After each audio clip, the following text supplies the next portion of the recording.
間まであと3分ですので、ご注意ください。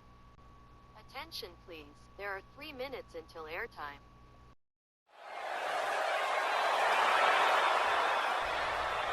Well, cut off my junk and call me Stumpy. Too short, it is so good to see you. We were so worried about you. Miserable pile of pecs and crap. You set me up for that gangster Torahata. Well, take a good steamy gawk at what his Yakuza Yakuzu maniacs did to me. I can barely see, but the swelling's gone down, and there's still that big guy's handprint across my face where he will smith the hell out of me. Scott, you don't believe all those lies about Torahata-san, do you? I heard Hana staying at the very best place in town as his guest. Yeah, Hana was. They held me in some unnamed flea trap. Shame on you, don't you go spreading lies about Torahata-san while he ain't even here to defend himself tonight. Of course he's not. How freaking convenient. Now you just listen to me, Scott. You're still technically under contract. If she disappeared for 2 weeks with no account, Hana comes back and she's perfectly okay, but you show up with 2 black eyes. Well, you just listen. You keep up this kind of activity, and I will make it my business to have you drug tested. Lynch, I don't drink. I don't do drugs. And those thugs slapped me around and made me apologize for taking Hana. How was I supposed to know her boss is a Tokyo crime lord? Scott, you're talking crazy. Damn you. Stop covering for that guy. He's a hardened criminal, and I know. You had everything to do with it, so that makes you an accessory to this crime. You're unfit to be snarled, GM. Now look, Scott, I'm trying to be your friend, I really am, but you have got to put all this craziness behind you. You're insane.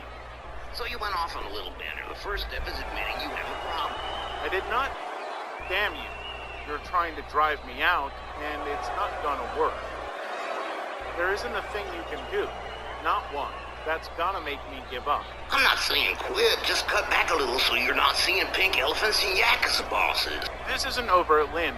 I'm gonna nail you for this one. Just you wait and see if I don't. All right, well, that's great, Scott. You do that. Listen, I've got to go. I've got things to do. Now get back to work.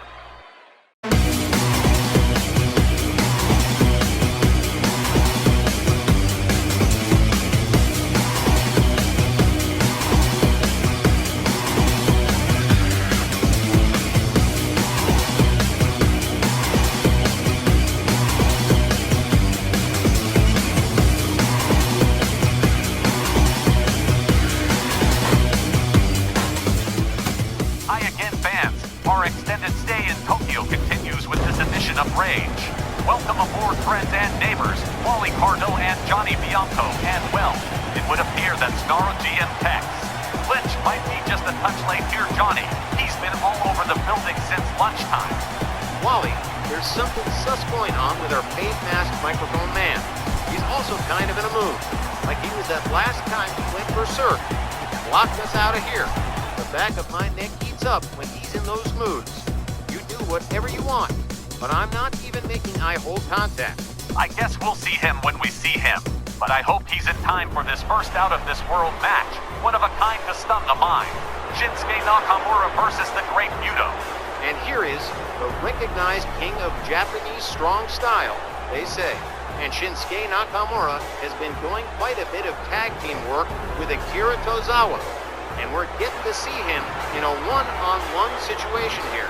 This thing he does, the interpretive dance, whatever it is, always makes me think of Ray Bolger as the Scarecrow in The Wizard of Oz.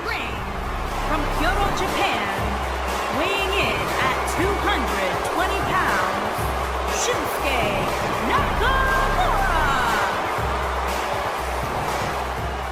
But man alive, to be starting the card with Nakamura versus Muta. This Far East tour has just been the best, and we're still going to see some stars we haven't seen yet, before this tour wraps up at the next Snarl right after this edition of Rage.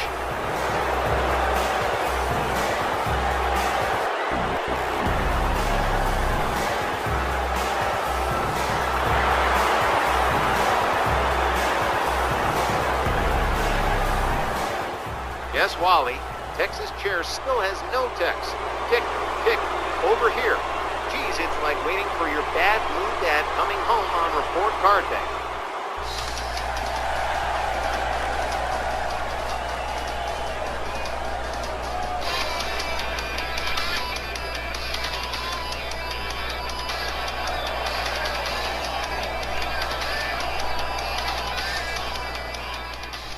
here is the Japanese legend with a literal or a mysticism around him, the Great Muta, an all-time legendary superstar in Japan who's worked with and around all-time greats like Inoki and Baba. And he's proven time and time again that he's someone an opponent doesn't want to cross. And his opponent, from Owita, Japan, weighing in at 252 pounds, the Great Muta.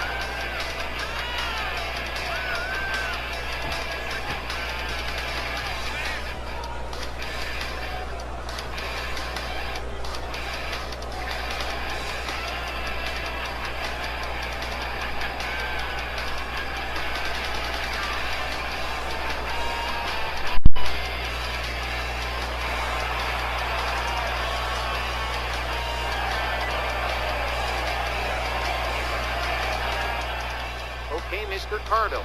It would appear we are SOL on text calling this one. Would you mind if I kind of did the honors here, Wally? Hell's bells, yes. The bell sounds, and Great Muta has Nakamura up, but Shinsuke Nakamura counters into an inverted DDT as Muta gets slowly back to his feet, Nakamura waiting for him, and from a jumping crucifix, rolls Muta into a pinning position. Muta struggling. And are you kidding 19 effing seconds? That's all I get. Are you freaking serious here? This is total bullshit. Are you kidding? 19 seconds. Nakamura scores a pinfall over the Great Muta. And holy Hannah, here comes Muta and he's mad as hell. Muta having just dropped his previous match at Snarl to Mr. Wrestling 2.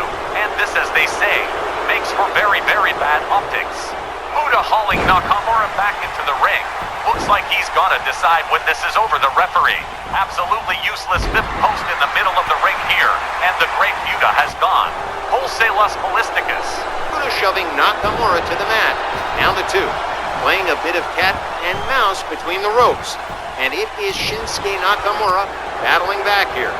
Won this match quickly, but fairly.